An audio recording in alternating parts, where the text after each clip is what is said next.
Good morning, my name is Heather Watson and I'm going to be presenting to you this morning about how to get your staff back to work faster after sickness.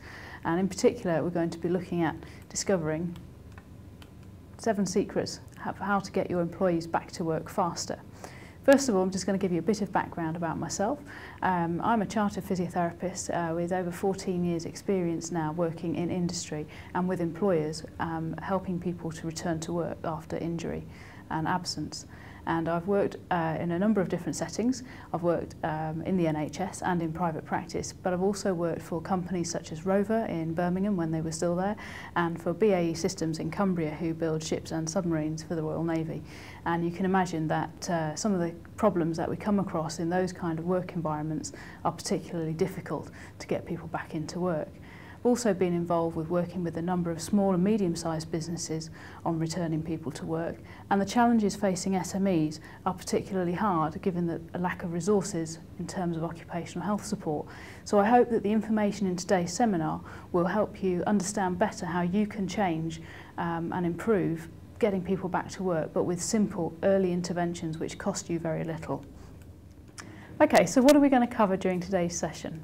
First of all, obviously I've introduced myself, and then we're going to look at understanding sickness absence and the kind of consequences of sickness absence and the costs associated with it. And then we're going to look at how do you manage the actual medical condition, because sometimes obviously we have to intervene with some kind of treatment. We're going to talk about vocational rehabilitation, what that means and what it involves for you as a business. And we're going to go through a couple of case studies that will allow you to try and put into practice what you've learned during the session. And then opportunity at the end to summarise and discuss with your colleagues what you've learnt during the session. And there's an opportunity for you to ask any questions and look at the types of services that we can provide and a number of resources that you can access on the website. So first of all, we're going to do what I call a little business health check, and this is to look at the costs and problems associated with absence in your business. So what you'll need before you do this part is you'll need a calculator, pen and pencil and some paper, and we're going to look at the costs in your business. So first of all, you need to know how many employees that you have, and then you need to think about the average hourly rate for one of your employees. It would be also really helpful if you can find out how many days your business lost to sickness absence in the last 12 months. That will enable us then to work out the real cost to your business last year. So this is just an example of the kind of costs that are experienced by an average business. These figures are based on the 2009 CIPD, that's the Chartered Institute of Personnel and Development Sickness Absence Survey. And according to them, an average company, an average employee takes 7.4 days of absence in each year, and that equates to around £692 per employee per year. So to easily work out your costs, if you had 100 employees who each took 7.4 days, so a total of 740 days in the last 12 months, that would have cost you £69,000 in the last year. Quite a frightening figure just for a small business. So just take a few moments now to work through your own costs in your business of your number of employees based on 7.4 days of absence and £692 per employee, and work out that rough figure. If you'd like to work it out in more detail, in the back of your handout, which is associated with this video, then you can find the quick business health check, which goes into more detail using your data with your exact hourly rates and daily rates for your employee absence. So that just summarises what you need to do there. How many people does your organisation employ? The average number of days off sick per employee at 7.4 days per year, which equates to around £94 a day. Multiply the number of employees you have by that 692, and there you have the approximate cost of absence to your business in the last 12 months. As I've just mentioned, you can go to the quick business health check in your pack for more information, and that's the additional information you'll need to get a more precise figure for your business. Okay, so we're going to look at a particular case study. This is for an engineering company that I worked with who had 5,000 employees at the time. It was heavy engineering, so a lot of absence. And the average number of hours lost due to all sickness per year was 436,284 hours. That equated to the equivalent of 209 years of absence, or 209 of those employees off for a whole year. Huge number. The average cost of employing shop floor staff at the time was around £7 an hour, and the staff side was £9 per hour, and that included direct and on costs. A third of the workforce was staff. So we did some figures, and these are the results that we came out with. The staff side was taking 145,000 hours of absence per year at £9 an hour, worked out at just over £1 million. And the shop floor side were taking 290,000 hours of absence at £7 an hour, and that equated to over 2 million in costs.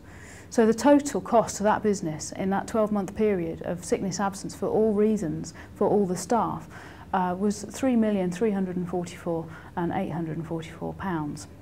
A huge cost which could have been spent on other things. So we're going to take a little bit of a look at what causes sickness absence, and of course there's lots and lots of different reasons for absence. We tend to assume, though, that there's always a medical reason for absence, and that's not necessarily the case. So out of a possible 30 causes of sickness absence, only 5 of these are really related to health. What we do is split these causes into categories. So, for instance, there's a number of geographical reasons why somebody might not be coming into work, and it might be simply that the area they live in has poor links and poor transport. It might be that there's geographical reasons why a particular area takes more sickness absence than another area. It might be cultural, it might be to do with the types of industry there. And it can also be to do with the standard of local health services. So if the local NHS services aren't that great, then the chances of people being off sick longer are greater. If there's any epidemics, and certainly in 2009 we've had the problems with swine flu, so if there's an epidemic which you have no control over, but geographically it's affecting your area, then obviously that can have a knock-on effect on your sickness absence figures and costs. Also, if you live in an area where there's an ageing population, so you've got an ageing workforce who are more prone to injuries and illness, then of course that may increase your sickness absence hours as well. The other way to look at it, another cause of sickness absence, is organisational factors.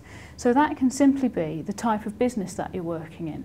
For instance, the figures from the Chartered Institute of Personnel and Development show us that employees who work in the public sector take more days off per year than employees who work in the private sector.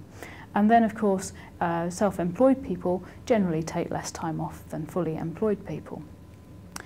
But also the types of working conditions in which somebody has to work, if it's clean and dry or if it's dirty and wet, that may make somebody more prone to accident and injury. And of course the personnel policy. So in your business, do you have a policy? We're going to look at that a little bit later. But if you don't have a good policy, then the chances are that your levels of sickness absence are higher than they need to be. If your work and your environment includes particular environmental or occupational hazards because of the kind of jobs that you do, then again your employees may be more likely to take time off sick than another company's employees. The other major factors that can cause or be related to sickness absence is somebody's personal situation. So regardless of the type of work they do, we know that on average people of between 28 and 55 tend to take more sickness than the people inside of that. Generally, men take more time off than women.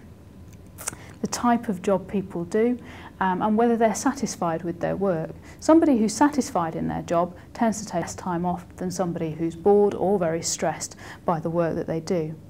Of course, things like somebody's personality and their time outside of work, and whether there's other factors in their life that are affecting their ability to work. Quite often you need to just ask a couple of questions about someone's personal situation to find out that maybe they're trying to care for a sick elderly relative and that is reducing their ability to get to work on time.